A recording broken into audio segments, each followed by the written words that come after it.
All right, ready to dive into some serious wisdom. I'm always ready for that. Today we're looking at how to handle pretty much everything. Everything. Well, relationships, work, even our own thoughts, Ah, okay, got it. all based on some pretty amazing principles from today's Merle. Oh, nice. So kind of like a cheat sheet for moving through life with more, I don't know, grace? Yeah, grace and definitely less stress, right? Absolutely. Less stress is always good. Especially if you're the kind of person who likes to cut through all the fluff and get to how stuff actually works. You mean like practical application? Exactly. Practical application. And the first thing that really struck me was this idea that, well, not everyone learns at the same speed. Yeah, I can see that. Some people just click with things faster than others. It's so true, like trying to explain something to a coworker who's just not getting it. Ugh, yeah. Makes you wonder if you're explaining it wrong. Right. Or if they're even paying attention at all. Well, the Merle explains this through the idea of spiritual readiness. Spiritual readiness. Basically, people who have spent more time in self-reflection, what we call devotion, they tend to grasp things quicker. Makes sense. Yeah. But what about those who haven't had as much of that?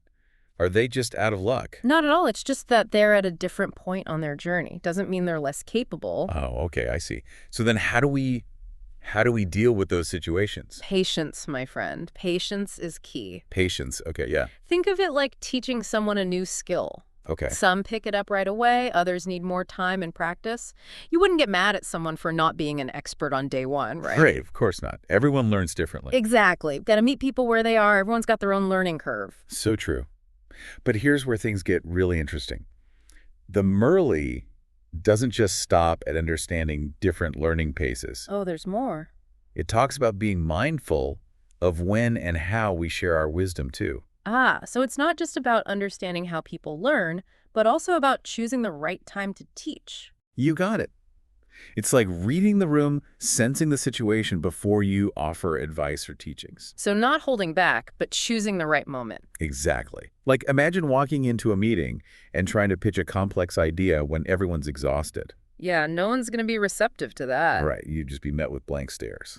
So it's more about being sensitive to the other person, seeing if they're actually open to what you have to share. Totally. If Right. they're not, then pushing your perspective isn't going to do any good. Better to plant a seed and let them come back to it when they're ready. It's about preserving that harmony, making sure your message is actually heard. Right. And heard when they're open to it. Okay, so we've got learning paces, choosing the right time to share wisdom. What else is in this treasure trove of wisdom?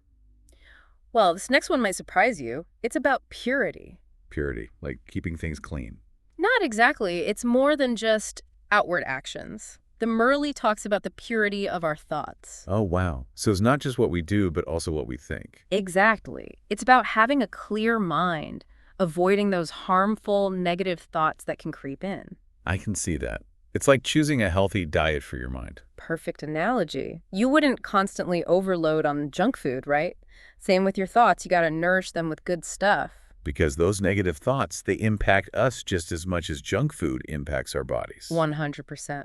A healthy mind leads to better decisions, less stress, just an overall sense of well-being. And it doesn't stop there. The Merle goes even further, connecting inner stability to achieving success in the world. Wait, really? So it's not just about feeling good, but also about achieving our goals. That's exactly it.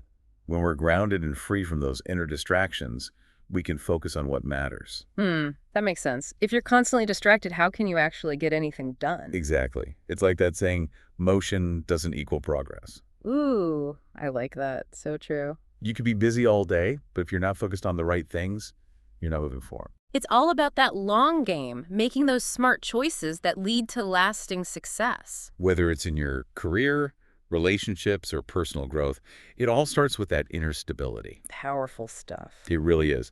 And it makes me think about how easily we get pulled into drama and negativity, especially these days. So true. Information overload is a real thing. It's everywhere.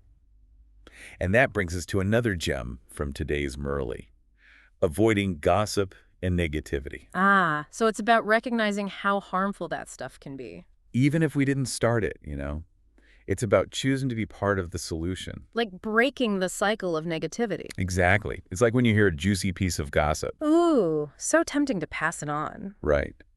But deep down, you know it could hurt someone or damage relationships. This is about choosing kindness, even when it's hard. Love that. Creating a positive ripple effect. I like that, a positive ripple effect. Okay, but speaking of responsibility, the Murley also talks about finding balance between serving others and taking care of ourselves. Oh, that's so important. Can't pour from an empty cup, right? Exactly. It's like that classic example of the oxygen mask on a plane. You got to put your own on first before you can help others. Exactly. It's not selfish, it's essential. If you're running on empty, you can't be there for anyone. And that's where that last point from today's Murley comes in. Okay, what is it?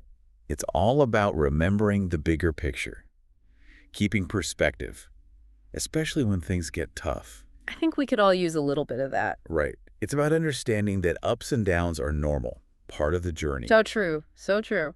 Like a smart investor who doesn't panic when the market dips, they know it's about the long term. That's a good way to look at it. It's about zooming out, reminding ourselves of our goals and values. And why they matter. Exactly. Wow. Why they matter. So, to kind of sum up this first part of our deep dive, we've explored some pretty powerful stuff. Learning paces, sharing wisdom, mental purity, inner stability, resisting negativity, balancing service with self-care. And remembering the big picture. Oh, right.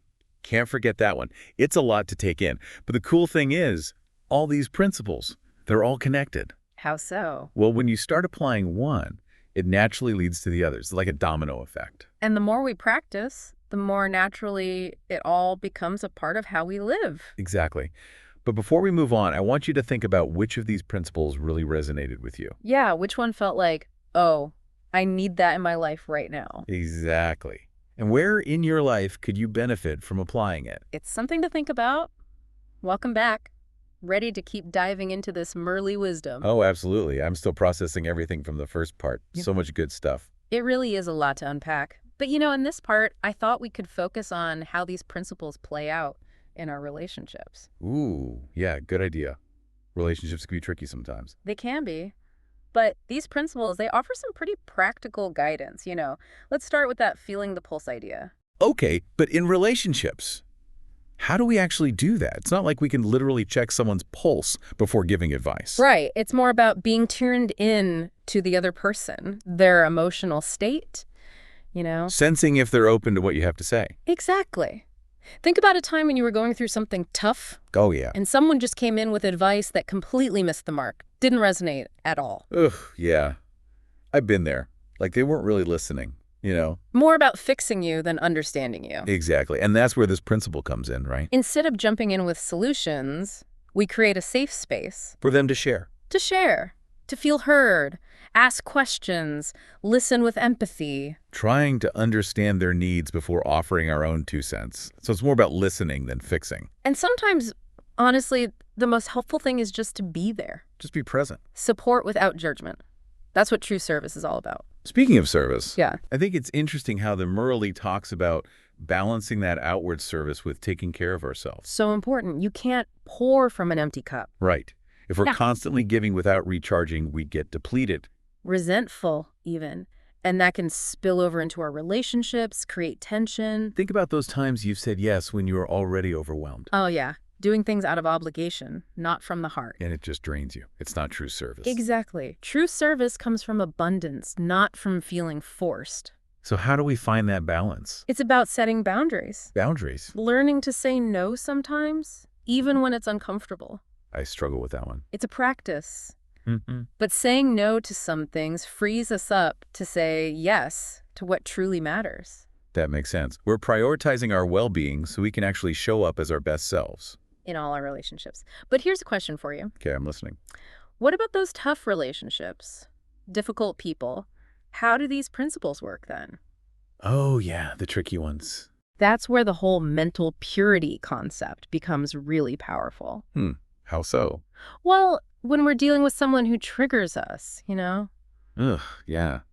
Gets those negative emotions bubbling up. It's so easy to get sucked into their drama, their negativity, start judging them, gossiping, even retaliating with our own negativity. It's like their negativity becomes contagious. And before you know it, you're caught in that vortex. But the Murley reminds us, we have a choice.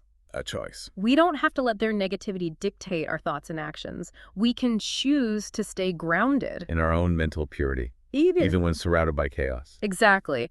That's where remembering the bigger picture helps too. Oh, okay. We zoom out, remind ourselves what truly matters. It helps us detach from the drama. It's like watching a play. You can get caught up in the emotions of the characters, but you know it's not real life. Such a good analogy. We can choose to get sucked in, or we can choose to observe. From a place of detachment. And clarity. And that detachment doesn't mean we become cold or uncaring. It just means we're not reacting from that place of hurt or anger. We're responding from inner peace, from wisdom. That's where those different learning paces come in, You right? got it. When we understand everyone's at a different point in their journey, it's easier to have compassion. Even for those who are acting out, creating drama. They might be learning and growing at a different pace. Instead of judging, we offer understanding. Support. Even if it's from a distance. Sometimes the most loving thing is to create healthy boundaries. Give them space to learn from their own experiences. We can't force anyone to change. We can only offer love and support. Trust that they'll find their own way. It's a beautiful way to look at relationships, even the tough ones. It really is. This is also insightful. The Merle's guidance for navigating relationships is just, wow, amazing. And there's still more to explore. In the next part, we'll look at how all this applies to work and achievement. It's going to be good. Back again for more Merle wisdom. This deep dive has been incredible. I know, right? It's amazing how these principles can apply to so many different parts of our lives. We've talked about personal growth, relationships, and today I'm thinking, how about we explore work and achievement? Ooh, perfect timing. I feel like work can be such a source of stress for so many people. Tell me about it. And burnout is a real thing these days. It really is. But the Merle, it offers a different way to look at work, like a way to find more clarity, balance, even a sense of purpose. Yeah, that would be awesome, to actually feel good about work instead of just dreading it. Totally. And one principle that really stands out for me when it comes to work. Let me guess. Is it that inner stability thing again? You got it. Inner stability is the foundation for outer success. Remember we touched on that earlier. Yeah, vaguely. But how does that actually apply to work? Well, think about those times when you're feeling super scattered, overwhelmed, just totally stressed out. I know that feeling all too well. In those moments, how productive are you really? Can you make good decisions? Solve problems effectively? Honestly, not really.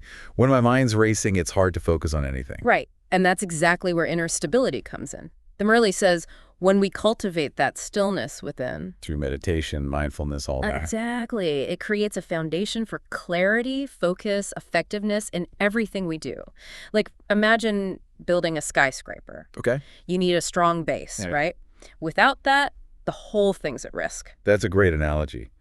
So taking care of our mental and emotional well-being, it's not just about feeling good. It's about setting ourselves up for success. And you know what else? When we approach work from that place of stability, we're less likely to get caught up in all the drama. The negativity, all that stuff that just drags us down. Exactly. We have that inner compass guiding us, even when things get crazy around us. Speaking of guidance, remember that principle about being discerning with whom we share wisdom. Oh, yeah, the read the room thing. How does that apply to work? I was just thinking that. I've definitely had those moments where I had an amazing idea, And you shared it. shared it with the wrong person, and it just went nowhere. They didn't get it. It can be so discouraging. That's why this principle is so important at work. So it's about feeling the pulse of the situation before we unleash our brilliance. Exactly. Sensing if the other person is actually receptive. Maybe instead of a full-blown presentation, you start with a question. Invite collaboration. That makes a lot of sense. Create a space where everyone feels heard, respected, and ideas can actually flourish. Exactly. That's how great things happen. And it makes me think about another point from the Merle, avoiding gossip and negativity. Ooh, yeah. That stuff can be toxic in a workplace. Spreads like wildfire, undermines trust, kills collaboration. It's like a poison. You can't focus on anything else when it's around. But the Merle says we have a choice. We can feed that negativity, or we can create something better. So, no more gossiping by the water cooler. Unless it's positive gossip. Celebrating each other's wins. Focusing on solutions, offering support, sounds way better. It really is. And you know what helps with all of this? Hit me with it. Remembering the bigger picture. The Merle is always bringing us back to that. Oh, yeah. It's so easy to get lost in the day-to-day grind, lose sight of why we're even doing the work in the first place. But when we zoom out, reconnect with our values, our goals, it changes everything. It's like we're not just cogs in a machine anymore. We're part of something bigger, contributing to something meaningful. And that makes all the difference. It gives us a reason to show up, a reason to strive for excellence. And it makes me think about that balance between service and self-care. Because if we're always burning the candle at both ends, We're going to crash and burn.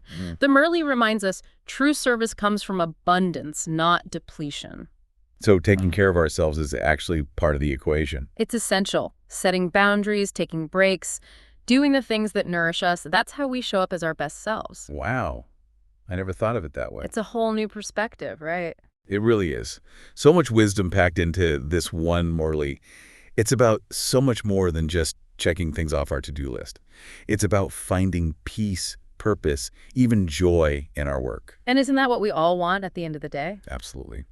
Well, this has been an incredible deep dive. Thank you so much for sharing your insights with us. It's been my pleasure. And remember, this wisdom is always there for us, Whenever we need it. no matter what challenges we're facing. I think that's the perfect note to end on. Thanks for joining us on this journey. Until next time, keep diving deep.